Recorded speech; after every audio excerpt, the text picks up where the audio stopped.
महाभारत काल में पांडुपुत्र भीम ने एक बार व्यास जी से कहा कि हे भगवान, मेरे सभी भाई, माता कुंती और द्रौपदी एकादशी के दिन उपवास करते हैं और वह मुझसे भी इस व्रत को करने के लिए कहते हैं, पर भगवान आप तो जानते ही हैं कि मुझे भूख बर्दाश्त नहीं होती, इसलिए मैं कैसे एकादशी वाले दिन उपवास रख सकता हूँ। मैं दान देकर और भगवान वासुदेव की पूजा अर्चना करके उन्हें खुश कर उनकी कृपा प्राप्त करना चाहता हूँ। इस पर व्यास जी कहने लगे, हे भीमसेन, यदि तुम नर्क को बुरा और स्वर्ग को अच्छा समझते हो तो प्रति मास की दोनों एकादशियों को अन्न मत खाया करो। भीम कहने लगे कि हे भगवान, मैं तो पहले ही यह कह चुका हूँ कि मैं भूख सहन नहीं कर सकता हूँ, क्योंकि मेरे पेट में वृक नाम वाली अग्नि है, सो मैं भोजन किए बिना नहीं रह सकता।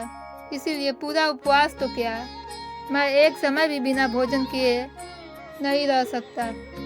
अतः वर्ष में एक दिन व्रत करने से यदि मेरी मुक्ति हो जाए तो ऐसा कोई व्रत बताइए।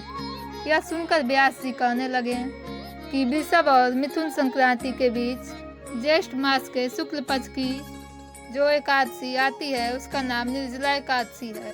तुम उस एकादशी का व्रत करो। इस दिन भोजन या जल ग्रहण करने से व्रत नष्ट हो जाता है। यदि एकादशी के सूर्योदय से लेकर द्वादशी के सूर्योदय तक जल ग्रहण न करे तो उसे सारी एकादशियों के व्रत का फल प्राप्त होता है। द्वादशी को सूर्योदय से पहले उठकर स्नान आदि करके ब्राह्मणों को दान आदि देना चाहिए। इसके पश्चात भूखे तथा ब्राह्मण देव को भोजन कराकर स्वयं भोजन करना चाहिए। निर्जला एकादशी का फल पूरे एक साल की संपूर्ण एकादशियों के बराबर होता है। व्यास जी कहने लगे कि हे भीमसेन, यह मुझको स्वयं भगवान ने बताया है। निर्जला एकादशी का पुण्य समस्त तीर्थों और दानों से अधिक है। केवल एक दिन मनुष्य के निर्जल रहने से उसे उसकी समस्त पापों से मुक्ति मिलती है। जो मनुष्य निर्जला एकादशी का व्रत करते हैं उनकी मृत्यु के समय यमदूत आकर नहीं घेरते, स्वयं भगवान उसे पुष्पक विमान में बिठाकर स्वर्ग की ओर ले जाते हैं। अतः संसार में सबसे श्रेष्ठ निर्जला एकादशी का व्रत है। इसीलिए इस व्रत को श्रद्धा पूर्वक हर व्यक्ति को करना चाहिए। जो मनुष्य इस दिन अन्न खाते हैं वे चंडाल के समान हैं, वे अंत में नरक की ओर जाते हैं। निर्जला एकादशी के दिन जल से भरा घड़ा दान करना चाहिए तथा ओम नमः भगवते वासुदेवाय का जाप करना चाहिए।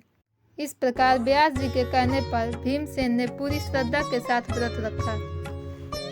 जो मनुष्य भक्ति पूर्वक इस कथा को सुनते हैं उन्हें निश्चय ईश्वर की प्राप्ति होती है। यदि आज की वीडियो की जानकारी अगर आपको पसंद आई हो तो प्लीज़ वीडियो को लाइक करें तथा चैनल को सब्सक्राइब करें। धन्यवाद।